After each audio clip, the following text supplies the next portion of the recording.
SRM கல்வி குழுமத்தின் மாண்பமை வேந்தர் ஐயா அவர்களை வருக வருக என வரவேற்கிறோம். ஐயா அவர்களை வரவேற்பதில் பெருமகிழ்ச்சி அடைகிறோம். மாணவர்கள் தங்களுடைய படிப்போடு பேச்சாற்றலையும் வளர்த்து கொள்ள வேண்டும். அந்த வகையில்தான் எஸ்ஆர்எம் பல்கலைக்கழகம் அதை பற்றி சிந்தித்தது, யோசித்தது. ஏன் தமிழ்நாட்டில் இது போன்ற பேச்சாற்றலை வளர்ப்பதற்கு நாம் ஒரு காரணமாக இருக்கக்கூடாது, உதவியாக இருக்கக்கூடாது என்ற அடிப்படையில் தான் இது நடத்துகிறது தமிழ் பேராயம். தமிழ் பேராயம் என்பது எஸ்ஆர்எம் பல்கலைக்கழகத்தோட ஒரு அங்கம். அது பல தமிழ் சேவைகளை செய்து கொண்டிருக்கிறது, பல விருதுகளை கொடுத்து கொண்டிருக்கிறது. அதனால் இது போன்ற பேச்சு ஆற்றலை மாணவர்களுக்கு இருப்பதை வெளியே கொண்டு வந்து அவர்களுக்கு ஊக்குவித்து அதற்கான ஒரு சர்டிஃபிகேட்லாம் கொடுத்து அவங்களை அடையாளப்படுத்த வேண்டும், ரெகக்னிஷன் கொடுக்கணும் அப்படிங்கிறதுக்காக தான் இந்த முயற்சி. அதனால் யாரெல்லாம் இது கலந்து கொண்டீர்களோ உங்களை பாராட்டுகிறேன். தமிழுக்கு தமிழ்நாட்டில் எந்த பல்கலைக்கழகம் செய்யாத அளவுக்கு நாங்கள் தமிழ் சேவை செய்து கொண்டிருக்கிறோம். எங்கள் தமிழ் பேராயத்தின் மூலமாக அனைவரையும் மீண்டும் வரவேற்று வாழ்த்துகிறேன். முயற்சி செய்யுங்கள், அதுவே வெற்றி தான் என்பதை சொல்லி முடிக்கிறேன். நன்றி.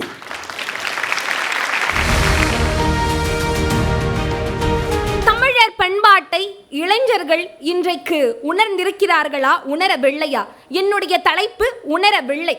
இன்றைக்கு வீரத்தை பற்றி பேசினால் நாம் அனைவரின் மனதிற்கும் வருவது என்னவென்றால், நாங்கள் ஜல்லிக்கட்டுக்காக போராடினோம். தமிழ்த்தாய் தினமன்று இனிய தமிழ்த்தாய் வாழ்த்துக்கள், இனிய தமிழ்த்தாய் தினம், தமிழ்நாள். இன்றைக்கு பேச்சு போட்டியில் நின்று நான் தமிழை பற்றி பேசினேன், வென்றேன். அதோடு தமிழ் முடிந்துவிடும். இன்றைக்கு ஒரு கல்லூரியில் தமிழில் பேசினால் என்ன கூறுவார்கள்? அடடே, இவன் ஏதோ அரசு பள்ளியில் படித்த மாணவன் போல தமிழை பற்றி பேசிக் கொண்டிருக்கிறான் என்பார். தமிழ் பண்பாட்டின் உச்சம் எதுவென்று தெரியுமா? நம்முடைய விருந்தோம்பல் பண்பு.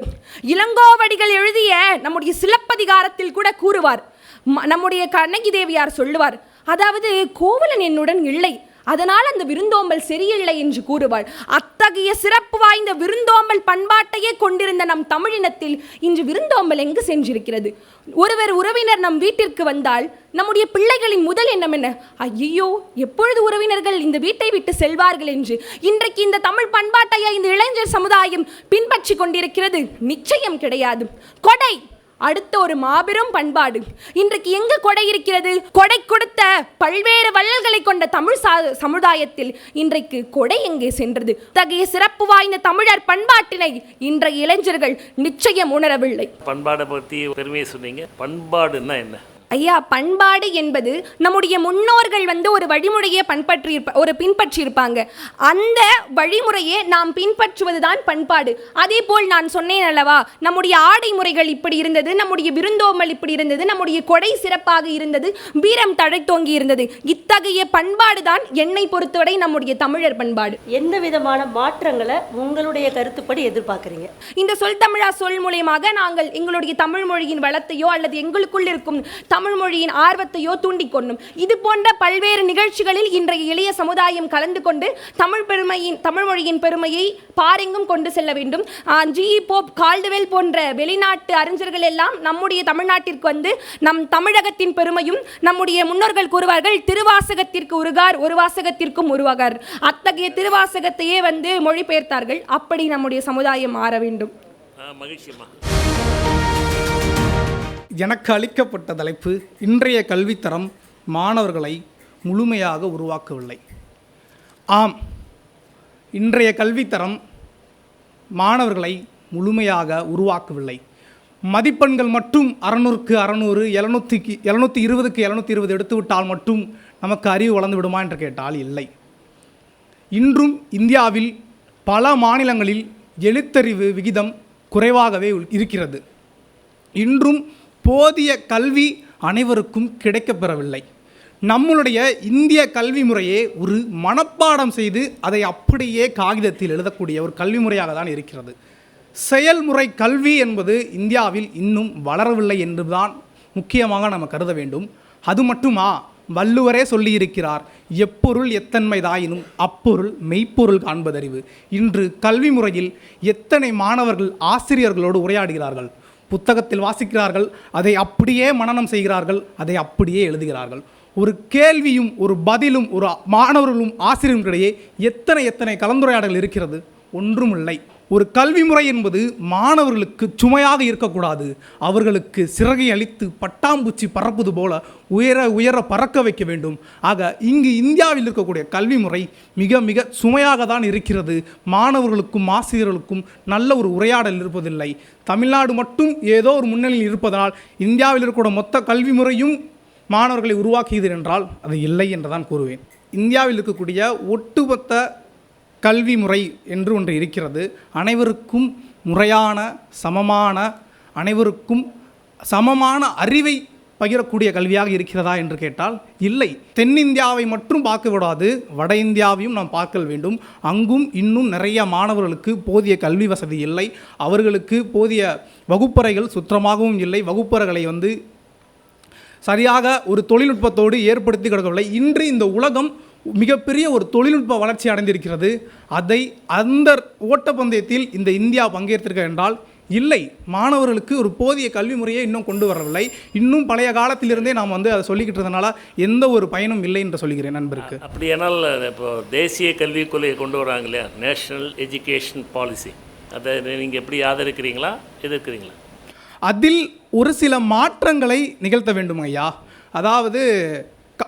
அதாவது அரசியலமைப்பு சட்டமே கூட்டாட்சி தத்துவம் என்று சொல்லியிருக்கிறது. ஆக ஒவ்வொரு மாநிலத்திற்கும் அதன் அதிகாரத்தை கொடுத்து அவர்கள் மாநிலத்திற்கு ஏற்ப சில மாற்றங்களை செய்து கொண்டு வருவதனால் அதில் மிகப்பெரிய நன்மையும் இருக்கிறது என்பதை நான் இங்கே தெரிவித்துக் கொள்கிறேன். இங்கே மாணவர்களும் ஆசிரியர்களும் கலந்து பேசிக்கிறதில்ல அப்படின்னு சொல்கிறீங்க. அதுக்கு யார் காரணம்?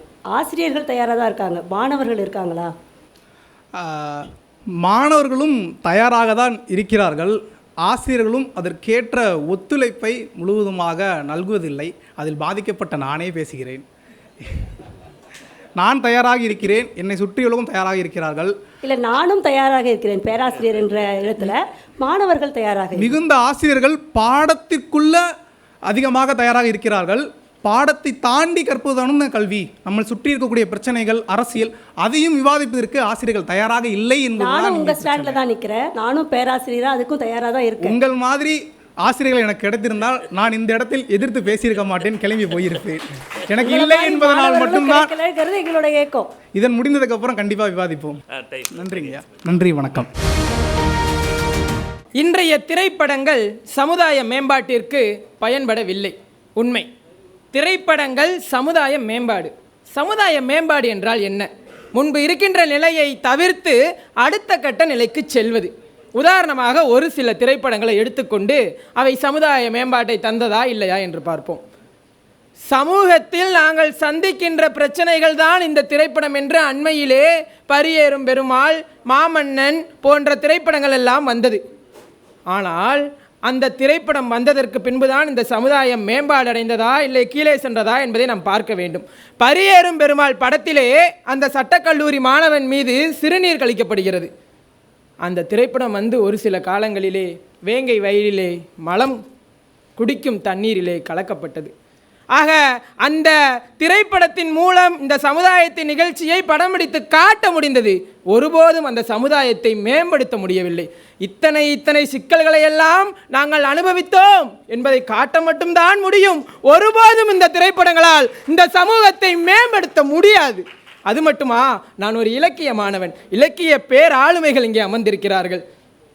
பொன்னியின் செல்வன் அதை வாசித்தவருக்கு மட்டும்தான் தெரியும் அந்த திரைப்படத்தில் அந்த வாசிப்பிற்கும் மேலாக அங்கே என்ன இருந்து விட்டது என்பது உண்மை. அதுதான் எழுதிவிட்டதை எல்லாம் திரைப்படமாக ஆக்க முடியாது என்பதுதான் உண்மை. ஆனால் ஒரு உண்மையான வாசிப்பாளனுக்கு ஒரு எதிர்பார்ப்பு இருக்கும். அதன் மூலம் இந்த உலகம் இந்த காவியத்தை வாசிக்க வேண்டும் என்கின்ற ஒரு அக்கறை வர வேண்டும் என்கின்ற ஒரு தீர்க்க ஆசை இருக்கும். ஆனால் அது நிறைவேறுமா என்று கேட்டால் கேள்விக்குறிதான். சமுதாய மேம்பாட்டிற்கும் திரைப்படத்திற்கும் எந்த விதத்தில் சம்பந்தம் இருக்கிறது என்பதை ஒரு இலக்கிய மாணவனாக ஒருபோதும் என்னால் அதை தீர்க்க யோசிக்கவே முடியாது. திரைப்படங்கள் சமுதாய மேம்பாட்டினை பயன்படுத்தவில்லை என்பதுதான் உண்மை. நன்றி. திரைப்படங்களால் ஏன் நீங்கள் உங்களுக்கு திரைப்படம் பார்க்கறது பிடிக்காதா? பொதுவாக அதிகமாக பார்க்குறது இல்லைம்மா. ஏன்னா என்னுடைய வீட்டில் அந்த காலத்தில் தொலைக்காட்சி பெட்டியில் நான் சென்னை வந்ததுக்கப்புறம் தான் திரைப்படங்கள், ஆனால் அதுக்கான சூழல் இப்போ அமையலை. அந்த காழ்ப்புணர்ச்சியோ? அப்படி எதுவும் இல்லைங்கம்மா. அதை விட நான் அதிகமாக படித்து தெரிஞ்சுக்கிறேன். உங்களுக்கு தெரியும், ஒரு தமிழ் இலக்கிய மாணவன் தான் இங்கே அதிகமாக படிக்கக்கூடிய சூழல் இருக்கும். திரைப்படத்தை விட அதிகமாக நம்ம இலக்கியத்தில் படிக்க முடியும், அந்த நம்பிக்கை எனக்கு இருக்குது. வாழ்த்துக்கள். நன்றிங்கம்மா. தலைப்பு நாட்டுப்புற கலைகள் இன்னும் வளர்ச்சி அடையவில்லை என்று. தோழர், அனைவரும் நினைத்து கொண்டிருப்போம் நமக்கு தெரிந்ததெல்லாம் 5லிருந்து 8 இருக்கிற நாட்டுப்புற கலைகள் மட்டும்தான். ஆனால் இந்த தமிழகத்தில் நம்முடைய தமிழ் பாரம்பரியத்தில் பண்பாட்டில் பல்வேறு வகையான நாட்டுப்புற கலைகள் என்பது இருக்கிறது. எத்தனை பேருக்கு தெரியும்? நெல் தூத்தும் போது ஒரு விதமான பாடல் பாடுவார்கள், அது ஒரு நாட்டுப்புற கலை தான். நாட்டுப்புற பாடல்கள் இங்கே குறைந்து விட்டு இருக்கிறது. நீர் சாட்டை ஆடுதல் அப்படின்ற ஒரு அற்புதமான கலை இருக்கிறது, நாட்டுப்புற கலை. இப்பொழுது அது எங்கேயுமே இல்லை. வள்ளி கும்மி அப்படின்ற ஒரு நாட்டுப்புற கலை இருக்கிறது. அதில் பெரிய சங்கிலி ஆட்டம், பெரிய சலங்கை ஆட்டம், பெரிய சங்கிலி ஆட்டம் எத்தனை பேருக்கு தெரியும்? நம்மளுடைய பாரம்பரியம் என்ன சொல்கிறது என்றால் பல்வேறு வகையான பாடல்கள் பாடுகிறது. ஒப்பாரியிலே பல்வேறு விதமான ஒப்பாரிகள் இருக்கிறது. நாற்று நடும்போது அவர்கள் பாடுகின்ற அந்த கதைகள் எல்லாம் பல்வேறு விதத்தை சொல்லுகிறது. ஒரு பாடல் ஒன்று இருக்கிறது, பாப்பாங்கிணத்துல தண்ணி மொண்டு நான் அப்படியே விழுந்து விட்டேன் உள்ள அப்படின்னு ஒரு நாட்டுப்புற பாடல் இருக்கு. நாற்று நடும்போது பாடுவாங்க, செட்டி கிணத்துல விழுந்து அப்படியே செத்துட்டேன் அப்படின்ற ஒரு வார்த்தை இருக்கு. இது நான் பேசுவதற்கு கொஞ்சம் அழுத்தமாக இருக்கலாம், ஆனால் அந்த மக்களினுடைய வழி அப்படிப்பட்டது. இதெல்லாம் தான் நாட்டுப்புற கலைகள். ஆனால் இன்றைய சூழ்நிலையில் இதெல்லாம் வளர்ச்சி அடையவில்லை. இப்போ நீங்கள் நினைக்கலாம், இப்போ ஒரு பறை இசை கலைஞருக்கு பத்மஸ்ரீ கொடுத்துருக்காங்க அப்படின்னு நினைக்கலாம். அந்த பறை இசை கலைஞர் போன்று பல்வேறு கட்ட கலைஞர்கள் பின்னாடி நலிவடைந்து கொண்டு இருக்கிறார்கள். அவர்களுடைய எல்லாத்தையுமே விட்டுட்டு போயிட்டாங்க. வில்லுப்பாட்டு அழிந்து கொண்டிருக்கிற நிலையில் இருக்கிறது. ஏதோ ஒரு திருவிழாக்களில் மட்டும்தான் தெரிகிறது. பொம்மலாட்டம் மிக மோசமான நிலையில் இருக்கிறது. இதற்காகத்தான் சொல்லுகிறேன், வளர்ச்சி அடையவில்லை. நாட்டுப்புற பாடல்கள்லாம் இப்போ மீண்டும் மக்கள்கிட்ட எழுச்சியோடு வருமா? இன்னும் ஒரு காலத்தில் 90 விழுக்காடு தமிழ் மக்கள் நாட்டுப்புற பாடல் தான் பாடிட்டு இருந்தாங்க இல்லைங்களா? அதில் புரட்சிகரமான கருத்தெல்லாம் சொன்னாங்க. சாதாரண ஒரு 2 வரியிலே பெரிய புரட்சியெல்லாம் சொன்னாங்க. ஊரான் தோட்டத்திலே ஒருத்தன் போட்டானா வெள்ளரிக்காய், காசுக்கு 2 விற்க சொல்லி காகிதம் போட்டானா வெள்ளைக்காரன். மிகப்பெரிய புரட்சி. நாம் உழைக்கிறோம், நாம் பாட்டு போடுறோம், இது இவ்வளோ தான் விற்கணும், ஒருத்தன் அங்கேருந்து காகிதம் போட்டான். இப்படி தான் நாட்டுப்புற இலக்கியம் ஒரு புரட்சிகரமான இலக்கியமாக வந்தது. இன்றைக்கி இருக்கிற மக்கள் ஏன் அதை விட்டு விலகிட்டாங்க? ஏன்னா புதுமைன்ற ஒன்று விஷயத்தினால இந்த திரைப்பட பாடல்கள்னு உள்ளே வந்துடுச்சு. இப்போ புதுசாக வந்திருக்க புது கலாச்சாரம் அவர்களை மாற்றிக்கொண்டு இருக்கிறது. ஆனால் இதிலிருந்து மாறணுன்றதுக்காக மார்கழி மக்கள் இசை அப்படின்ற ஒரு புது நிகழ்ச்சிகள் வந்து கொண்டு இருக்கிறது. இதன் மூலியமாக அந்த நாட்டுப்புற அந்த கலைஞர்களை அவங்க கண்டெடுக்கிறாங்க. அது மூலியமாக இப்போ தான் கொஞ்சம் கொஞ்சமாக அந்த கலைஞர்கள் வெளியே தெரிந்து கொண்டு இருக்கிறார்கள். அது போன்ற நிகழ்ச்சிகளை தான் இன்னும் நிறைய வரணும். வளர்ச்சி அடையாமல் இருக்கிற இந்த கலைஞர்கள் நலிவுற்ற கலைஞர்கள் மீண்டும் வரணும்னா நம்ம இன்னும் அவர்களுக்கு நிகழ்ச்சிகள் தரணும். அந்த கலைகளை பட்டியலிட்டு அந்த கலைஞர்களுக்கு பயிற்சி தந்து இன்னும் 4 பேருக்கு பயிற்சி தந்தோம்னா கலைகள் வளர்ச்சி அடையும்.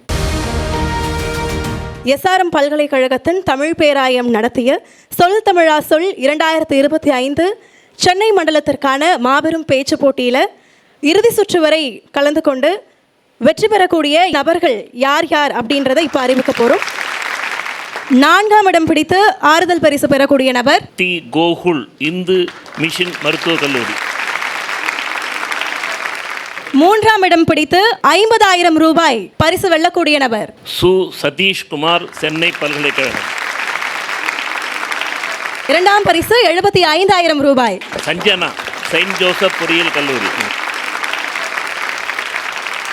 முதல் பரிசு பெறக்கூடிய நபர் 1 லட்சம் ரூபாய் ரொக்க பரிசை வெல்கிறார். பாண்டி கணேஷ். என்னுடைய தலைப்போ பெண்கள் அடைந்துள்ள முன்னேற்றம் முழுமையடையவில்லை. ஆமாம், இன்று வரை பெண்கள் முழுமையான முன்னேற்றம் அடையவில்லை என்றுதான் கூறுகிறேன். நம்முடைய தேசத்தந்தை மகாத்மா காந்தியில் கூறுகிறார், இந்தியா உண்மையான சுதந்திரம் அடையவில்லை என்று ஒரு பெண்மணி கழுத்து நிறைய நகைகளுடன் என்று நடு இரவில் தனியாக வீடு திரும்புகிறாளோ பாதுகாப்பாக, அன்றுதான் இந்தியா முழு சுதந்திரம் அடைந்தது என்று. இன்று கூட என் தங்கையை அதிகாலை 2 மணிக்கு நான் அழைத்து செல்ல வேண்டிய ஒரு கடமை. தனியாக நடுரோட்டில் வர முடியவில்லை. அங்கு பல இளைஞர்களும் பல பெரியவர்களும் தவறான கண்ணோட்டத்தில் தான் பார்க்கிறார்கள். இவள் படிக்கும் பெண், இவர் பாமர பெண், இவள் பாட்டி என்றெல்லாம் பார்ப்பதில்லை. இவள் வெறும் பெண் மட்டும் தான் என்று பார்த்து அவளை வெறும் ஒரு காம இச்சைக்காக மட்டும் தான் பார்க்கிறார்களே தவிர பெண்கள் முன்னேற வேண்டும், பெண்கள் உயர்ந்த நிலைக்கு அடைய வேண்டும் என்றெல்லாம் யாருமே நினைப்பதில்லை. என்பதில்லை. எத்தனையோ பெண்களின் கல்லூரி வாழ்க்கை என்பது கனவாக மட்டுமே இருக்கிறது. இன்று எத்துணை பெண்களின் கல்யாணம் என்பது கட்டாய கல்யாணமாக இருக்கிறது. எத்தனை பேர் சிந்தித்து பார்த்தோம். பெண்களில் ஏதோ ஒரு சிலர் மட்டுமே அடைந்துவிட்ட உயர்வு தன்னை பேசிக் கொண்டிருக்கிற இந்த மானுட சமுதாயத்தில் எத்துணை பெண்கள் இங்கு அடிமட்டத்திலேயே இருக்கிறார்கள். இன்று ஆட்சி செய்ய கூட ஒரு பெண் இருக்கிறார்கள் பிரதம மந்திரியாக. ஆனால் அவரை கூட ஒரு ஆலயத்தில் விடவில்லை. குறிப்பாக சொல்ல வேண்டும் என்றால் ஒரு ஆலயத்தில் விடவில்லை. இப்போதாவது புரிந்து கொள்ளுங்கள், பெண்களின் சுதந்திரமானது முழுமை பெறவில்லை. முன்னாடி நம்ம முதல் தலைமுறை பட்டதாரிகளாக இருந்த நிறைய குடும்பங்கள் இப்போ இரண்டாவது தலைமுறை பட்டதாரிகளாக பெண்கள் வந்திருக்கிறார்கள். இந்த முன்னேற்றத்தை நீங்கள் எப்படி பார்க்குறீங்க? ஆமாம், ஆகச்சிறந்த கேள்விங்கம்மா. அந்த கேள்விக்கு சரியான பதில் என்னவென்றால், உயர்தர மட்டத்தில் இருக்கக்கூடிய சமுதாயத்தில் மட்டும்தான் இரண்டாம் தலைமுறை பட்டதாரிகள் உருவாகி இருக்கிறார்கள். என்னை போல நடுத்தர குடும்பத்தில் இருக்கிறவர்கள் அனைவருமே முதல் தலைமுறை பட்டதாரிகளாக தான் இங்கு அமர்ந்திருக்கிறார்கள் என்றால், பெண்கள் கிராமப்புறங்களிலும் சரி ஒதுக்கப்பட்ட புறத்திலும் சரி பெண்கள் இன்றளவு முதல் தலைமுறை பட்டதாரிகளாக இப்போதுதான் படித்து வருகிறார் என்பதுதான் நிராகரிக்க முடியாத உண்மை. நன்றி, வணக்கம். என்னுடைய தலைப்பு நாட்டிற்காக உயிர் நீத்த தியாகிகளை இன்றும் போற்றிக் கொண்டிருக்கின்றோம் என்பதுதான் என்னுடைய தலைப்பு. ஆம், நிச்சயம் போற்றிக் கொண்டுதான் இருக்கின்றோம். காந்தியடிகள் தொடங்கி இப்பொழுது போராட்டத்தில் உயிர் நீத்த தலைவர்கள் வரை அனைவரையும் நாங்கள் போற்றிக் கொண்டு தான் இருக்கின்றோம். நாம் பகத்சிங்கை மறந்துவிட முடியுமா? நேதாஜி சுபாஷ் சந்திர போஸ் அவர்களை மறந்துவிட முடியுமா? காந்தியினுடைய அகிம்சையை மறந்துவிட முடியுமா? அம்பேத்கரை இன்றும் போற்றிக் கொண்டிருக்கின்றோம். மதம் மனிதனை மிருகமாக்கும், சாதி மனிதனை சாக்கடையாக்கும், எறும்புகளுக்கு சர்க்கரையை வைத்துவிட்டு மனிதர்களுக்கெல்லாம் தாகத்தை வைத்து நம்முடைய குடிக்கும் தண்ணீரில் கூட மலத்தை கழிக்கின்ற பொழுது அந்த தியாகிகளை நாம் போற்றிக் கொண்டு தான் இருக்கின்றோம். அதே போல தேசிய கொடியை மதித்துக் கொண்டிருக்கின்றோம், தேசிய விலங்குகளை பாதுகாத்துக் கொண்டிருக்கின்றோம். இதைவிட நான் வேற என்ன சொல்ல வேண்டும்? நாம் தேச தலைவர்களை போற்றுகின்றோம் என்பதற்கு இணையாக நாட்டுக்காக உயிர் நீத்த தியாகிகளை மதிக்க தவறிவிட்டோம். எந்தையும் தாயும் மகிழ்ந்து குலாவி இருந்ததும் இந்நாடே, அவர் முந்தையராயிரம் ஆண்டுகள் வாழ்ந்து முடிந்ததும் இந்நாடு. இத்தகு பெருமை படைத்த பாரத நாடு இன்று சீரோடும் சிறப்போடும் மிடுக்கோடும் தலை நிமிர்ந்து உலக அரங்கில் நிற்கின்றது என்றால் அதற்கு காரணம் யார்? நம் சுதந்திர போராட்ட வீரர்கள்தான். ஆனால் அவர்களின் தியாகத்தை நாம் இன்று போற்றிக் கொண்டிருக்கின்றோமா என்று கேட்டால் அது கேள்விக்குறியாகத்தான் இருந்து கொண்டு இருக்கின்றது. வ.உ.சியை குறித்து நாம் அனைவரும் அறிந்த உண்மை. மாபெரும் மனிதன். மாடு இழுக்க வேண்டிய செக்கை அந்த மனிதன் இழுத்தான். தீப்பெட்டியில் கூட 100 குச்சிகளுக்கு இடம் இருக்கும். ஆனால் சிறை என்னும் அந்த நரகத்தில் அரை மனிதனுக்கே அகலம் போதாது. அத்தனையும் பொறுத்தான். விடுதலை விடுதலை விடுதலை என்ற ஒன்றையே வேட்கையாக கொண்டான். ஆனால் அந்த மனிதனுக்கு இந்த பாரதம் என்ன பெருமையை கொடுத்தது என்று தெரியுமா? அவர் சிறையிலிருந்து வெளிவரும் தருவாயில் அவரை சந்திக்க சென்றது மிகவும் வெறும் 3 நபர்கள்தான். இதுதான் நாம் சுதந்திர போராட்ட வீரர்களுக்கு கொடுத்து கொண்டிருக்கும் பெருமையா என்பதை சற்று சிந்திக்க வேண்டும். பாரதியார் கூறினார், 30 கோடி முகமுடையாள் உயிர் மெய்ம்புற ஒன்றுடையாள், இவள் செப்பு மொழி 18 எனினும் சிந்தனை ஒன்றுடையாள் என்று. ஆனால் இன்று நிகழ்ந்து கொண்டிருப்பது யாது? குமரியில் ஒரு பிரச்சனை நடந்தால் அது காஷ்மீரத்தில் எதிரொலிக்க வேண்டும் அல்லவா? குமரியில் நடப்பதை குறித்து காஷ்மீரக்காரனுக்கு எந்த ஒரு நிகழ்வும் தெரியவில்லை. இந்நிலையில் நாம் எவ்வாறு விடுதலை போராட்ட வீரர்களை நினைவில் வைத்துக் கொண்டிருக்கின்றோம்? ஆக நாட்டுக்காக உயிர் நீத்த மாபெரும் தியாகிகளை நாம் மதிக்க தவறிவிட்டோம் என்பதே நிதர்சனமான உண்மை. இவர் கூறினார், பாரதம் என்பதே 5ஆம் வகுப்பு பிள்ளைகளுக்கு தெரியவில்லை என்று கூறினார். நான் கூறுவேன், பாரதம் என்பதை கற்பிக்க உங்களை போன்ற ஒரு பெண்மணி இருக்க 5ஆம் வகுப்பு பிள்ளைகளுக்கு தெரியாதது கூட நிச்சயம் அந்த வகுப்பில் கற்றுக் கொடுக்க இவரை போல பெண் இங்கே நிற்கின்றார் என்றால் அது நமது தேச விடுதலைக்கான மிகப்பெரிய சக்தியாகத்தான் நான் பார்க்கின்றேன். சட்டம் மட்டும் தெரிந்தால் போதும், சட்டம் மட்டும் தெரிந்தால் போதும். பட்டங்கள் ஆள்வதும் சட்டங்கள் செய்வதும் எங்கள் பாரதத்தின் பிள்ளைகள் நிச்சயமாக செய்வோம் என்று கூறுகின்றேன். இந்திய வரலாற்றில் சுதந்திர போராட்டத்தில் தமிழகத்தினுடைய வீரர்களினுடைய பெயர்கள் மறைக்கப்பட்டுள்ளதா, மறுக்கப்பட்டுள்ளதா? நான் கூறுவேன், சுதந்திர போராட்டத்திலே தமிழகத்தில் சேர்ந்த வீரர்களினுடைய வீரம் மறைக்கப்படவில்லை. ஏனென்றால் ஜான்சி ராணி பிறப்பதற்கு முன்னாலே பிறந்த வேலுநாச்சியை பற்றி எனக்கு தெரியும். அதே போல அங்கே அங்கே வடநாட்டிலிருந்து வந்த சுபாஷ் சந்திர போஸை தெரிவதற்கு முன்னே எனக்கு காமராசரை தெரியும், VM முனுசாமியை தெரியும், அழகுமுத்து கோனை தெரியும். இவற்றை விட மிகச்சிறந்த எடுத்துக்காட்டாக நான் வேற என்ன உங்களிடம் கூறுவது? நான் இப்போ மறுத்து பேசணும். அவரே கூறிவிட்டார், எனக்கே சுதந்திர போராட்ட வீரர்கள் பலரினுடைய பெயர் தெரியாது என்று. ஆக எண்ணணியை சாராமல் எண்ணணிக்கு வலிமை சேர்த்தவர்களுக்கு நான் மிகவும் நன்றியை கூறிக்கொள்கின்றேன். கூற வேண்டும் என்றால் உண்மையில் சுதந்திர போராட்ட வீரர்களினுடைய வரலாறு மறைக்கப்பட்டுள்ளது, அவர்களை நாம் இன்றும் போற்ற மறந்துவிட்டோம் என்று தான் கூற வேண்டும். குழந்தைகள் கற்றுக் கொடுத்தால் மறக்காத நிலைமையில் இருக்கிறார்கள். நம் நாட்டினுடைய பெருமையை இன்றும் நெஞ்சில் ஏற்றும் சக்தி சிறு குழந்தைகளுக்கு இருக்கின்றது. நாம் தவறிவிட்டோம். ஆங்கிலேய மோகத்தை கொஞ்சம் கொஞ்சமாக விதைத்து விட்டோம். நம் ஆடையிலும் உடையிலும் மாறலாம், ஆனால் உணர்வில் என்றும் நம் தேசத்தினுடைய ஓட்டம் இருக்க வேண்டும் என்பதை நாம் மறக்கக்கூடாது. நன்றி. தேங்க்யூ. கல்வியின் நோக்கம் பண்பை வளர்ப்பது. ஆதலால் தான் படிக்காத மேதைகளும் படிப்பறிவை கற்றுத்தர பள்ளிக்கூடங்களை வளர்த்தனர். காமராசர் அவர்கள் படிக்கவில்லை, ஆனால் கிராமங்கள் தோறும் ஊர்கள் தோறும் பள்ளிகளை வளர்த்தார். என்ன காரணம் என்றால் படிப்பறிவு இருந்தால்தான் பண்பாளனாக விளங்க முடியும் என்பதை உணர்ந்தார். நீ மனிதனாக வேண்டுமென்றால் மனித நேயம் வேண்டும், மனித நேயம் படிப்பின் மூலமே விளங்கும் என்பதை உணர்த்தினார்கள். அறம் செய்ய விரும்பி என்பதை ஔவையார் புகுத்தியதன் நோக்கமும் அதுதான். நீ அறத்தோடு விளங்க வேண்டும், அறத்தோடு விளங்கினால்தான் இந்த நாட்டை உன்னால் வளர்த்தெடுக்க முடியும் என்று கூறினார். அறம் பொருள் இன்பம் வீட்டை பற்றியும் திருவள்ளுவர் கூறுவதும் என்ன?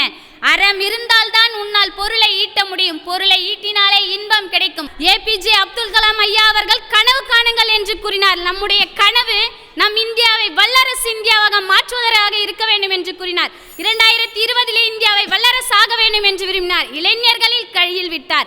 இளைஞர்களால் மட்டுமே இந்த இந்தியா வல்லரசாக மாறும், அதுவும் படித்த பண்பானால் முடியும். பணம் சம்பாதிப்பதற்காக படிக்காதே, உன்னை தெரிந்து கொள்வதற்காக படி. நாடு உனக்கு என்ன செய்தது என்று கேட்காதே, நாட்டிற்காக நீ என்ன செய்தாய் கேள். படிச்சா பண்பாளனா மாறலாம், பணக்காரனா மாற முடியும் எண்ணிக்கை எந்த ஒரு அறிஞரும் சொல்லல. பணம் இருந்தாதான் படிக்க முடியும்னு சொல்றாரு. அரசு பள்ளிகள்ல பணமே இல்லாம தான் பாடத்தை நடத்திட்டு இருக்காங்க. நீ தேட என்ன தேடுறாயோ அதுதான் கிடைக்கும். உன்னுடைய தேடல் பணத்தை நோக்கி இருந்தால் பணமே கிடைக்கும், உன்னுடைய தேடல் ஆன்மீகத்தை நோக்கி இருந்தால் ஆன்மீகம் கிடைக்கும்.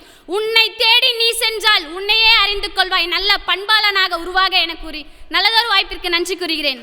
அவ்வை பாட்டிதான் சொல்வாள், மன்னனும் மாசற கற்றோனும் சீர்தூக்கி பார்க்கின் மன்னனுக்கு தந்தேசமல்லால் சிறப்பில்லை, கற்றோனுக்கு சென்ற இடமெல்லாம் சிறப்பு. இதை பற்றி நீங்கள் என்ன கருதுகிறீர்கள்? அது நிதர்சனமான உண்மை ஐயா.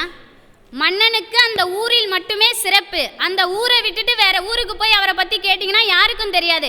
கற்றோனுக்கு சென்ற இடமெல்லாம் சிறப்பு. அங்க போயிட்டு அவனால பொழைக்க முடியும்னால பாடம் நடத்தியாவது பொழைச்சிக்கிடுமா. அப்ப ஒரு இடத்துல போய் பொழைக்கணும்னு சொன்னா உனக்கு கல்வி அறிவு இருக்கணும். நீ பெரிய அதிகாரத்துல இருந்துட்டா மட்டும் முடியாது என்பது நிதர்சனமான உண்மை. 4ஆம் இடம் பிடித்து ஆறுதல் பரிசான 20,000 ரூபாய் தொகையை வெல்லக்கூடிய நபர் பதிவு எண் 2085 தா கௌசல்யா, திவ்யா கல்வியியல் கல்லூரி, திருவண்ணாமலை. வாழ்த்துக்கள். 3 நபர்கள், மீதமுள்ள 3 முன்னாடி வாங்க. இந்த 3 நபர்களில் 3ஆம் இடம் பிடித்து 50,000 ரூபாய் பரிசு தொகையை வெல்லக்கூடிய நபர் சொல்லிடலாமா? 3வது இடம் பதிவு எண் 2075 ஆ தமிழரசி, கலைஞர் கருணாநிதி அரசு கலைக்கல்லூரி, திருவண்ணாமலை. வாழ்த்துக்கள்மா. அடுத்ததாக இன்னும் 2 நபர்கள். இதில் முதலிடம் யார், 2ஆம் இடம் யார் அப்படின்றத நம்ம தெரிஞ்சுக்க போகிறோம். முதலாவதாக முதலிடம் பிடித்து 1,00,000 ரூபாய் பரிசு தொகையை வெல்லக்கூடிய நபர் பதிவு எண் 2030 கு மதுஷா, இந்தியன் கலை அறிவியல் கல்லூரி, திருவண்ணாமலை. வாழ்த்துக்கள் மதுஷா. அடுத்ததாக 2வது பரிசு பதிவு எண் 2049 வே தமிழ்குமரன், அப்துல் ஹக்கீம் கல்லூரி, மேல் விஷாறு. வாழ்த்துக்கள். வெற்றியாளர் அனைவருக்கும் எங்களுடைய வாழ்த்துக்கள்.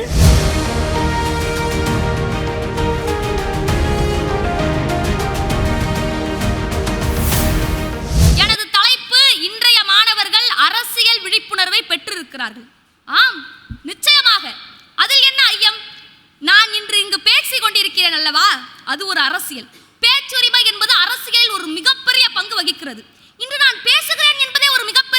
தானே, நான் ஒரு மாணவி தானே. இன்று சமீபத்தில் யுஜிசி, அதாவது யுனைடெட் கிராண்ட் கமிஷன், தமிழில் பல்கலைக்கழக பேரவை குழுமம் என்ற ஒரு குழுமம் ஒரு அறிக்கையை வெளியிட்டிருந்தாங்க. என்ன அறிக்கை அப்படின்னா, ஒரு பல்கலைக்கழகத்துக்கும் ஒரு தலைவர் இருப்பார். அந்த துணைவரை தேர்ந்தெடுப்பதில் மாநில அரசு பங்கு பெறக்கூடாது அப்படின்னு ஒரு மாநில சுயாட்சியை பாதிக்கிற மாதிரி ஒரு அரசியல். நாங்க ஒரு 3 நாட்களுக்கு முன்னாடி எங்க கல்லூரியில் அதற்காக ஒரு போராட்டம் நடத்தினோம். எப்படி ஒரு மாணவனால் அரசியல் விழிப்புணர்வு இல்லாமல் இந்த போராட்டத்தை நடத்த முடியும்? அன்றெல்லாம் ஓட்டிற்கு காசு வாங்குவார்கள் என்று வீட்டுக்குள்ளேயே பேசிக் கொண்டிருந்தோம். இன்று நாட்டுக்குள் பேசும் அளவிற்கு வந்திருக்கிறோம் என்றால் நிச்சயமாக அந்த விழிப்புணர்வு இருக்குதானே. இன்றைய மாணவர்கள் அரசியல் விழிப்புணர்வு பெறவில்லை என்று நான் பேசவிருக்கின்றேன். மகாபாரதத்தில் பாரத போரில் அபிமன்யு என்ற ஒருவன் மாணவனாக வயிற்றில் இருந்து அரசியல் பாடம் பெற்றதனால் தான் பாரத போரில் வீரமரணம் அடைந்தான் என்பதை நாம் தமிழ் பாடங்களில் படித்தும் கூட அதை வெறும் காகித பக்கங்களாக நாம் மூடிவிட்டோமே. அதுதான் நான் விழிப்புணர்வு பெறவில்லை என்று சொல்வதற்கான முதல் காரணம். இன்றைக்கு ராமன் ஆண்டால் என்ன, ராவணன் ஆண்டால் என்ன என்று நாம் நினைக்கின்றோமே. ராமனையும் ராவணனையும் கம்பர் ஒரே தட்டில் வைக்கிறார். எப்படி தெரியுமா? ராமனின் ஆட்சியில் கடை கோடியில் இருக்கக்கூடிய மக்களின் எண்ணம் கூட மன்னனின் காதுக்கு போய் விழுமாம்.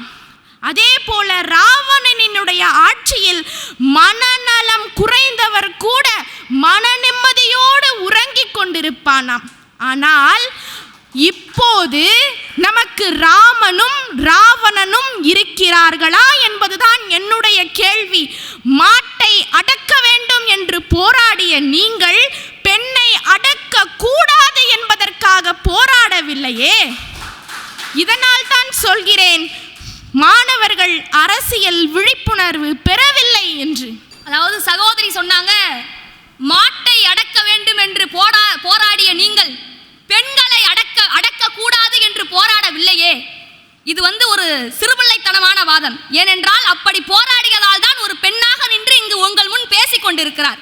ஒரு காலத்தில் பெண்கள் பூட்டிய வீட்டிலிருந்து வெளியே வர பயந்த காலத்தில் பாரதி பேசினான், பெரியார் பேசினார், அண்ணா பேசினார். மாணவர்களின் போராட்டம் தொடர்ந்து இன்று ஒரு பெண்ணாக பேசிக் கொண்டிருக்கிறார். நன்றி. நான் இங்கு வந்து பேசுவது பெரிதல்ல, பத்திரமாய் இல்லம் சேர்வதுதான் பெரிதே என் கவலை. அது மட்டுமல்ல, நான் இங்கு அரசியல் பேசுகிறேன். ஆனால் இன்றைக்கு ஆட்சியில் இருக்கக்கூடிய அல்லது எதிர்க்கட்சியில் இருக்கக்கூடிய ஏதாவது ஒரு தலைவரின் பெயரை நான் சுட்டிவிட்டாலே இந்த இணையதளமும் இந்த சமூகமும் என்னை அரசின் கீழ், கட்சிக்கு கீழ் என்னை கட்டமைத்து விடுகின்றதே. அதுதான் என்னுடைய கவலை. இதை நான் இன்று இந்த மேடையோடு முடிவடைந்து கொண்டால்தான் நான் என்னுடைய பணிகளை செவ்வனே செய்ய முடியுமே. அதை நீங்கள் மறந்துவிட்டு பேசுகிறீர்களே. இந்த பேச்சை நான் தொடர்ந்து கொண்டால் இந்த சமூகத்தில் எனக்கு பூசப்படுகின்ற சாயம் என்ன? அதனால் நான் எதையும் துணிந்தவளாக எதிர்க்க வேண்டி இருக்கிறதே. நீங்கள் அரசியலில் ஆர்வம் உள்ளவராக வருவதற்கு என்ன காரணம்? அரசியலில் ஆர்வம் உள்ளவராக வருவதற்கு ஒரு இந்திய குடிமகளாக இருப்பதுதான் காரணம். ஏனென்றால் நம் நாட்டில் எவர் வந்தாலும் எதையும் மாற்றிவிட முடியாது என்ற நம்பிக்கை நம் மக்களிடம் இருந்து கொண்டே இருக்கிறது. அதனால் எதையாவது ஒன்று மாற்ற வேண்டும் என்று எல்லாருக்கும் ஒரு ஆசை இருக்கும். படிப்பை விட இன்று அரசியல் தான் மிக உயர்ந்த ஒரு உச்சகட்ட பதவி. அதனால் ஒரு அரசியலில் இருந்தால் ஒருவரால் நிச்சயமாக ஒரு விஷயத்தை மாற்ற முடியும் என்று நான் நம்புகிறேன். அதனால்தான் அரசியலில் மாணவர்கள் விழிப்புணர்வு பெறவில்லை என்கிறீர்கள். அது அச்சம் காரணமா அல்லது அரசியல் பற்றி இருக்கக்கூடிய அறியாமை காரணமா? மாணவர்களின் அச்சம்தான் தடுக்கிறது. எங்கே நம்முடைய கல்வி பறிபோய்விடுமோ, நம் குடும்பத்தில் கை வைத்து விடுவார்களோ என்ற பெரிதான அச்சம்தான் மாணவர்களில் அரசியல் ஈடுபாட்டில் இருந்து விலக்குகிறது.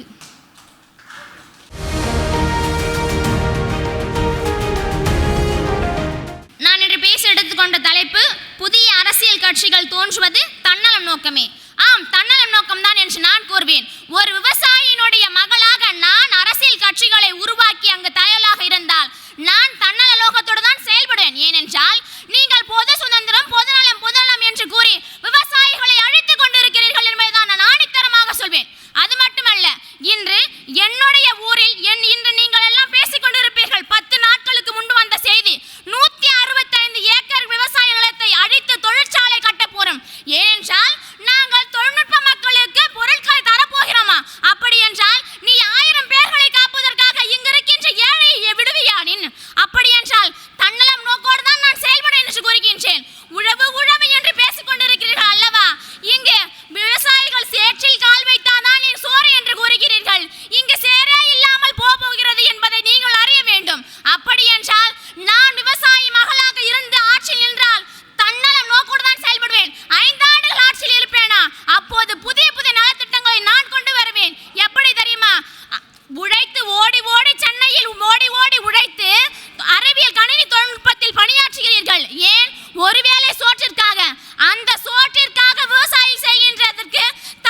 தன்னலம் என்பது தன்னுரிமையை காப்பதற்காக எடுத்த ஒரு நலமாக விவசாயத்தை கொண்டு வர்றீங்க. அதில் ஒரு பொது நலம் இருக்கிறதுங்கிறதையும் உங்களை அறியாமலே சொல்லியிருக்கீங்களே, அந்த கருத்துக்கு உடன்படுறீங்களா? பொதுநலம் இருக்கு ஐயா, ஆனா நீங்க விவசாயத்தை அழிக்கின்ற பொழுது எப்படி அது பொதுநலமாக மாறும்? விவசாயம் இருந்தால் தானே அதன் அடுத்த கட்டம் பொதுநலம் என்று கூறுகிறீர்கள்.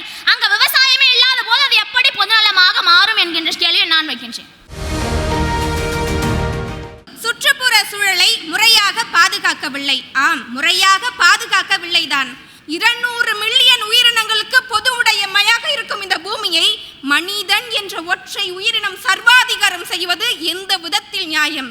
எனது வார்த்தைகளை விட்டுவிடுங்கள். அந்த அப்பாவி உயிர்களின் ஓலங்கள் உங்கள் காதில் விடவில்லையா? உணவிற்காக உயிரினங்கள் மீது கை வைப்பவர்களை கூட நான் விட்டு விடுகிறேன். ஆனால் காலில் போடுகின்ற செருப்பில் இருந்து சத்துக்காக உண்கின்ற மாத்திரை வரையில் ஏதோ ஒரு உயிரினத்தின் உடற்குறை சார்ந்திருக்கிறோமே, இது யார் கொடுத்த உரிமை? அந்த அப்பாவி உயிர்களின் ஓலங்கள் உங்கள் காதில் விழவில்லையா? ரயில் தண்டவாளத்தில் மாண்டு கிடக்கும் யானையின் ரத்த துளிகள் சொல்லவில்லையா? நீங்கள் வாழுங்கள், எங்களையும் கொஞ்சம் வாழ விடுங்கள் என்று. காடுகளை துறந்துவிட்டு வீதியிலே திரிந்து நெகிழியை உண்டு இறந்த மான்களின் கண்ணீர் சொல்லவில்லையா? நீங்கள் வாழுங்கள், எங்களையும் கொஞ்சம் வாழ விடுங்கள் என்று. ஆடு மாடு கூட்டம் எல்லாம் ஆகாரத்தை இழந்து போச்சு. கூடு கட்ட இடம் தேடிய பாதி பறவை இறந்து போச்சு. உனக்கு மூச்சு தரும் மரத்தின் விதியை ஏண்டா முடித்து விட்டாய்? ஒட்டுமொத்த ஓசோனும் ஓட்டையாவதை நீ அறியவில்லையா? விஞ்ஞான வளர்ச்சிக்கு இஞ்ஞானம் புரியவில்லையா? மூச்சு விடும் காற்று கூட விலைக்கு வாங்கும் நாள் வரும். மூச்சு விடும் காற்று கூட விலைக்கு வாங்கும் நாள் வரும். என் மனிதா, அன்றுதானே உனக்கெல்லாம் புத்தி வரும். தோழி அவர்கள் சொன்னார்கள், என் வீட்டில் இருக்கும் 5 வயது சிறுவன் பறவைக்கு உணவளித்தான் என்று. நாம் இங்கு பெரும்பான்மையை மட்டும்தான் எடுத்துக்கொள்ள வேண்டும். 5 வயது சிறுவன் பறவைக்கு உணவு அளித்தான் என்றால் இந்த உலகத்தில் எத்துணை பேர் பறவைகளுக்கு உணவு அளித்துக் கொண்டு இருக்கிறார்கள்? பறவைகளை அழித்துக் கொண்டுதான் இருக்கிறார்கள். செல்போன் டவரால் உணவை அளித்துக் கொண்டு இருக்கிறேன் என்பதை நான் இந்த மன்றத்திலே முன்வைக்கிறேன். மேலும் சுற்றுச்சூழலை நாம் பாதுகாக்கிறோம் என்றோம். கிடையாது, பாதுகாக்கவில்லை. நீரின்றி அமையாத உலகனில் யார் யாருக்கும் வானின்றி அமையாத ஒழுக்கு என்று வள்ளுவரே சொன்னாலும், தாயை பழித்தாலும் தண்ணீரை படிக்காதே என்று சான்றோர் பெருமக்கள் சொன்னாலும், மானிடர்களாகிய நாம் மாறுவதே கிடையாது.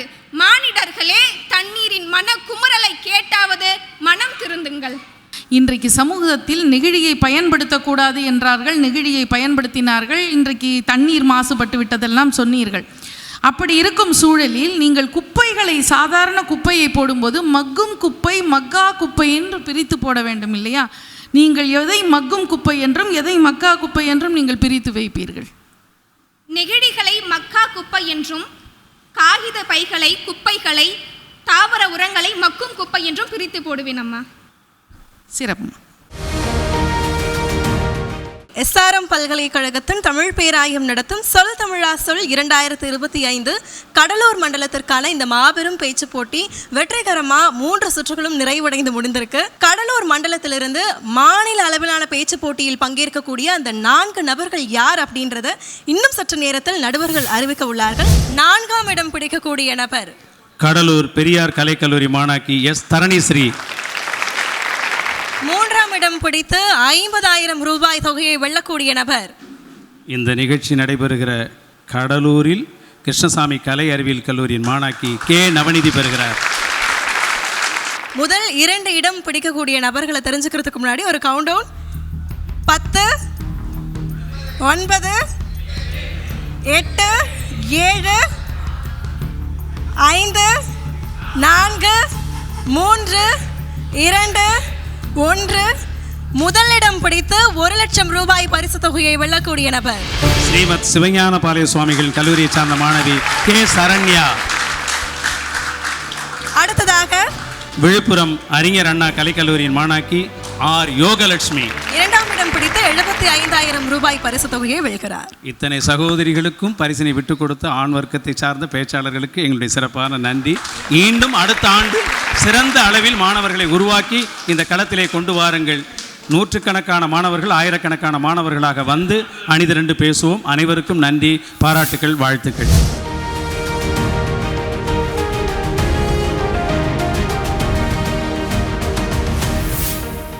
இந்த பைந்தமிழர் தேசத்திலே மாண்புடைய மக்களாட்சி மலர்ந்த நாள் முதல் இன்று வரை இந்திய இளைஞர்களுக்கு அளிக்கப்பட்ட வேலை வாய்ப்புகள், அவர்களுடைய உரிமைகள் என்னென்னவென்று தெரியுமா என் அன்பிற்குரியவர்களே?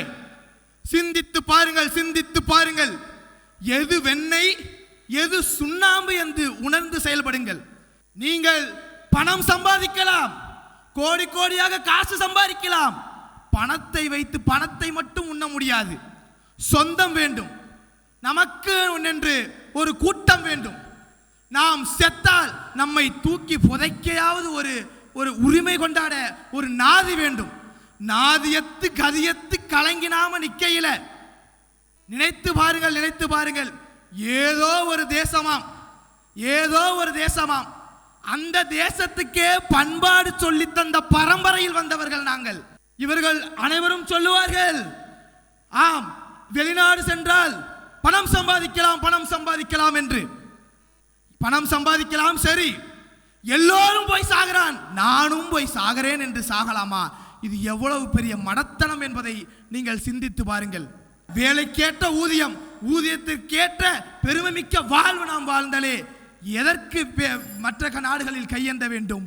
எனக்கு அந்நிய நாட்டில் துன்பப்பட்டாலும் பரவாயில்லை என்று சூழல் நிலவுகிறது ஐயா என் திருநாட்டில்.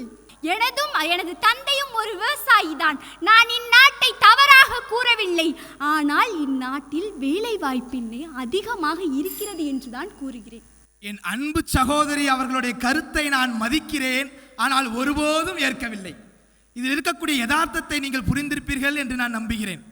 விவசாயம் என்பது அது தொழில் அல்ல, அது நம்மளுடைய பண்பாடு, நம்முடைய கலாச்சாரம். அதை நான் பொறியியல் படித்திருந்தாலும் சரி, மேலாண்மை படித்திருந்தாலும் சரி, அதை செய்ய வேண்டியது என்னுடைய அடிப்படை கடமை. நான் வாழ்ந்தாலும் வீழ்ந்தாலும், பட்டினி கிடந்து பசியால் மெலிந்து பால்பட நேர்ந்திட்டாலும், கட்டி இழுத்து என் கால்கள் முறித்து என் அங்கமகமெல்லாம் இழந்து நான் துடி என்று துடித்திட்டாலும், இந்த தாய் மண்ணில் என் மண்ணில் நான் விழுந்துகள் சாவினை தவிர ஒருபோதும் அயல் நாட்டில் நான் செல்லவே மாட்டேன். நீங்கள் அயல் நாட்டுக்கு போய் பணம் மட்டும் சம்பாதிப்பதில்லை, அங்கே போய் ஆலயம் கட்டுவது, தமிழ் பண்பாட்டை வளர்ப்பது என்று பண்பாட்டின் தூதுவர்களாக இருக்கிறார்களே, அதை ஏன் நீங்கள் மறந்து விடுகிறீர்கள்? அதாவது பண்பாட்டை வளர்ப்பதற்காக ஜியூபோப் வந்தார் அல்லவா, ஜியூபோப் மொழிபெயர்த்து கிறிஸ்துவ மதத்தை பரப்புவதற்காக வந்தார் அல்லவா, வீரமாமுனிவர் வந்தார்கள் அல்லவா, அதுபோல என் குடியை பரப்ப சென்றால் என்று தமிழில் ஒரு பழமொழி உண்டு, அக்கறைக்கு இக்கரை பச்சையாகத்தான் தெரியும், அதில் வேறுபாடு எதுவும் இல்லை. நன்றி. அரசு அளிக்கும் இலவசங்கள் இங்கு அவசியமில்லை. ஒரு குழந்தை பிறக்கிறது, அந்த குழந்தைக்கு அரசு இலவசமாக தடுப்பூசி வழங்குகிறது. அந்த குழந்தை பள்ளிக்கு செல்கிறது, அந்த குழந்தைக்கு தேவையான பள்ளி சீருடையிலிருந்து அவன் எடுத்து செல்லக்கூடிய பை வரை அனைத்தையும் அந்த அரசு இலவசமாக கொடுக்கிறது. அவன் மேல் பள்ளி படிப்பிற்கு வருகிறான், அங்கு அவனுக்கு மடிக்கணினியும் சைக்கிளும் இலவசமாக வழங்கப்படுகிறது. அவன் கல்லூரி படிப்பிற்கு வருகிறான், மாதந்தோறும் 1000 ரூபாய் வழங்கப்படுகிறது. பின்பு அவன் வேலை இல்லாமல் இருக்கும் காலத்தில் இந்த அரசு அவனுக்கு 1000 ரூபாய் அளிக்கிறது.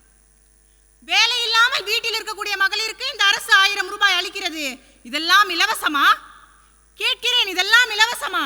நம்மிடம் வரியாக வாங்கப்பட்ட ஒவ்வொரு ரூபாயும் சேர்க்கப்பட்டு அங்க 1000 ரூபாயாக நமக்கு இலவசமாக வருகிறது இல்லையா? அந்த இலவசம் நமக்கு தேவையா? பயணிகளுக்கு பேருந்தில் இலவசமாக பயணச்சீட்டு கொடுத்தார்கள் என்பதை நான் ஏற்கிறேன். ஆனால் அதனால் இங்கு எவ்வளவு அவல நிலை தெரியுமா? இங்கு எவ்வளவு கீழான நிலை, இந்த பெண்களின் மீது எவ்வளவு கீழ்த்தனமான செய்திகள் அதனால் பேசப்படுகிறது தெரியுமா? ஒரு பெண் பேருந்தில் அமர்ந்து சென்றால் நீ இலவசமாக தானே செல்கிறாய் என்றான் ஒரு ஆண். அதுவே ஒரு ஆண் சென்றால் அங்கு அவன் பணம் கொடுத்து செல்கிறான்.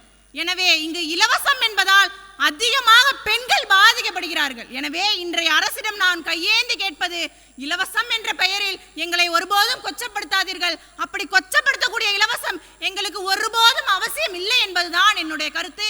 எங்களுடைய வரி பணத்தை தான் எங்களுக்கு திரும்ப 1000 ரூபாய் கொடுக்கிறீர்கள் என்று கூறினீர்கள் அல்லவா? அப்பொழுது என்றால் அதை வேண்டாம் என்று கூற வேண்டுதானே? ஏன் அனைவரும் பெற்று கொண்டிருக்கிறோம், அதனால் பயனடைகிறோம். இங்கு வேண்டாம் என்று சொல்லக்கூடிய நிலை வந்தாலும் வளைந்தே பழக்கப்படுத்தப்பட்ட ஒரு சமுதாயத்தில் நேராக நடப்பவர்களை பார்த்தால் சற்று திமிரு பிடித்தவர்களாகத்தான் தெரிவார்கள் என்கிறார் ஜெயகாந்தன். அந்த கூற்றினை சற்று இங்கு ஏற்று பாருங்கள். அனைவரும் வேண்டும் வேண்டும் என்று தெரியக்கூடிய இந்த நிலையில் நான் மட்டும் ஒற்றை பெண்ணாக நின்று எனக்கு வேண்டாம் வேண்டாம் என்று கதறினாலும் அது அங்கு நடக்குமா? அது இந்த அரசு ஏற்குமா? பெண்களுக்கு மதிப்பு இல்லை பேருந்து பயணங்கள்ல அப்படின்னு அதுக்கு முன்னாடி பெண்களை ரொம்ப மதிச்சாங்களாமா? மதித்தார்களா மதிக்கவில்லையா என்பதை விட இரண்டையும் ஒப்பிட்டு பார்க்கும்போது இன்றைய நிலையில் பெண்கள் தாழ்த்தப்படுகிறார்கள் என்பது இங்கு உண்மை. நன்றி நன்றி. பண்டிகைகளை கொண்டாடுவது ஆடம்பரத்தின் அடையாளமாகத்தான் இன்றைக்கு இருக்கக்கூடிய ஒரு நவீன காலகட்டத்தில் நம்மளுடைய சமுதாயமானது சென்று கொண்டிருக்கிறது. பக்கத்து வீட்டுக்காரர்கள் ஒரு புடவையினை 5000 ரூபாய்க்கு எடுத்தார்கள் என்றால் நம் வீட்டில் இருக்கக்கூடிய அம்மாக்கள் அதே புடவையினை எடுக்க வேண்டும் என்று தான் நினைக்கிறார்களே தவிர அதே பண்டிகைகளை சந்தோஷமாக உறவினர்களோடு இணைந்து கொண்டாட வேண்டும் என்று நினைக்கிறார்களா என்று பார்த்தால் அது நிச்சயமாக ஒரு கேள்விக்குறியான நிலையில் தான் இன்றைக்கு இருக்கக்கூடிய சமுதாயமானது சென்று கொண்டிருக்கிறது. உதாரணத்திற்கு சொல்ல வேண்டும் என்றால் தீபாவளி பண்டிகையை கூட நாம் எடுத்துக்கொள்வோமே. தீபாவளி பண்டிகைகளுக்கு பக்கத்து வீட்டுக்காரர்கள் அதிகமாக பட்டாசு வாங்குகிறார்களா, நாம் அதிகமாக பட்டாசு வாங்கி கொளுத்துகிறோமா என்ற நிலையில் தான் நம்மளுடைய சமுதாயமானது சென்று கொண்டிருக்கிறது. இந்த ஆடம்பரம் என்ன விளைவிக்கிறது என்றால் ஒரு கடனாளியாக ஒரு குடும்பத்தினை உருவாக்கி அந்த கடனை அடைக்க முடியாமல் அவன் தற்கொலை செய்யக்கூடிய ஒரு அவல நிலைக்கு கூட இந்த பண்டிகையானது செயல்பட்டு கொண்டு வருகிறது. பண்டிகை இருக்கக்கூடாது என்று நான் கூறவில்லை, பண்டிகையானது இருக்க வேண்டும். பண்டிகை என்பது நம்மளுடைய அன்பின் அடையாளமாக நம்மளுடைய உறவினர்களோடு நம் அன்பை பகிர்ந்து கொண்டு மகிழ்ச்சியினை பரிமாறிக்கொள்ளக்கூடிய ஒரு அங்கமாக இருக்க வேண்டுமே தவிர ஆடம்பரத்தை நோக்கமாக இருக்கக்கூடாது. சகோதரி அவர்கள் சொன்னார்கள் கடனை வாங்கியாவது பண்டிகையை கொண்டாடிவிட வேண்டும் என்று நினைக்கிறார்கள் என்று. அப்படிப்பட்ட ஆடம்பர செலவை நாங்களும் அனுமதிக்கவில்லை, எங்களுக்கும் அதன் மீது ஈடுபாடும் இல்லை. பண்டிகையை கொண்டாட வேண்டியது அவசியம். சிக்கனமான முறையில் சிக்கனமான வழிமுறையில் நாம் பண்டிகையை கொண்டாடினோம் என்று சொன்னால் அடுத்த தலைமுறைக்கு நம்முடைய வரலாறும் பண்பாடும் கடத்தப்படும் என்பதுதான் நிதர்சனமான உண்மை. எனவே பண்டிகையை நிச்சயமாக நாம் கொண்டாட வேண்டும். பண்டிகையை கொண்டாடுவது அவசியம். அன்பு சகோதரி என்னுடைய நேரத்தை குறைத்து விட்டார் என்றுதான் சொல்ல வேண்டும். ஏனென்றால் அவரே எனக்கு பதிலாக பதிலையும் தெரிவித்து விட்டார். பண்டிகையானது சிக்கனமாக செலவழிக்க வேண்டும் என்று கூறி அதனைத்தான் நான் 3 நிமிடங்களாக பேசுகிறேன் சகோதரி. பண்டிகையானது இருக்க வேண்டும், ஆனால் அந்த பண்டிகை ஆடம்பரத்தின் மோகம் இருக்கக்கூடாது என்பதனை தான் நான் 3 நிமிடங்களாக பேசிக் கொண்டிருந்தேன். ஆதலால் இதிலே தெரிந்துவிட்டது என்னுடைய தலைப்பிற்கு நீங்கள் ஒத்து வந்து விட்டீர்கள் என்பதுதான் இந்த அவையில் நிரூபித்து இருக்கிறீர்கள் உங்களுடைய வாக்கின் மூலம். அவ்வளவுதான் நடுவர்களே, என்னுடைய கருத்தானது முடிந்து விட்டது. ஏற்கனவே இந்த அலைபேசி இன்றைக்கு பணிச்சுமை அதனால் குடும்பங்கள் எல்லாம் உடைந்து போயிருக்கக்கூடிய சூழ்நிலையில் குடும்பங்களே குடும்பங்களாக இல்லை. அப்படிப்பட்ட சூழ்நிலையில் நம்மை இணைக்கின்ற ஒற்றை புள்ளிகள் இந்த பண்டிகைகள் மட்டும்தான். அப்போது பண்டிகைகள் தேவைதானே?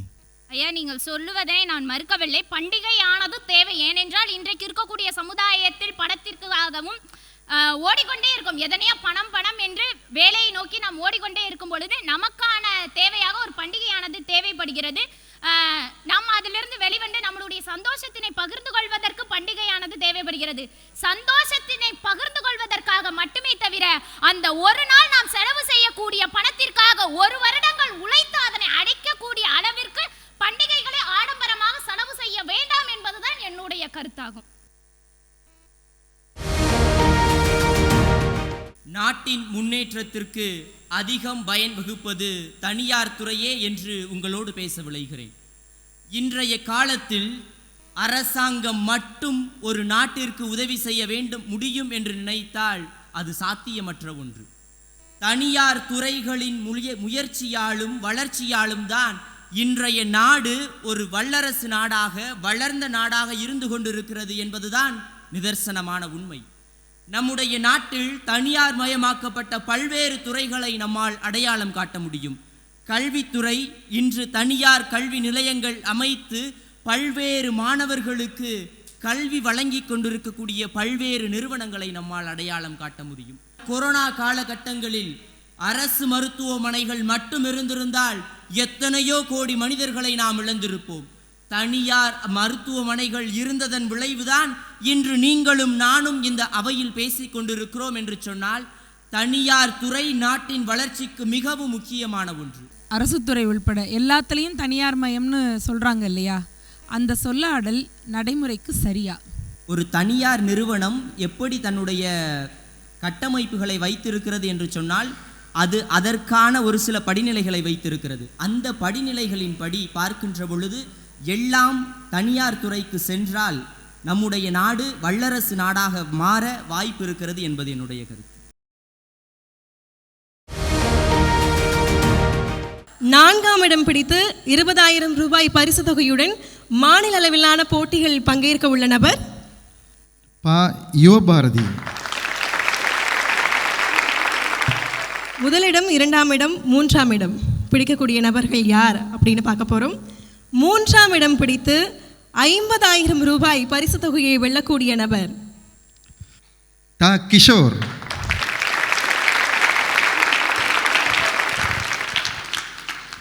மீதமுள்ள அந்த 2 நபர்கள் முன்னாடி வரலாமே. ஒரு கவுண்ட் டவுன் போயிடலாமா? 10, 9, நீங்களும் சொல்லுங்க, 8, 7, 6, 5, 4, 3, 2, 1. முதலிடம் பிடித்து 1,00,000 ரூபாய் பரிசு தொகையை வெல்லக்கூடிய நபர் மறுபடியும் 10 எடுத்து தொடங்கலாமா? அந்த அதிர்ஷ்டசாலி SRM தமிழ் பேராயம் வழங்குகின்ற அந்த முதல் பரிசை பெறுகின்ற அதிர்ஷ்டசாலி வைஜெயந்தி.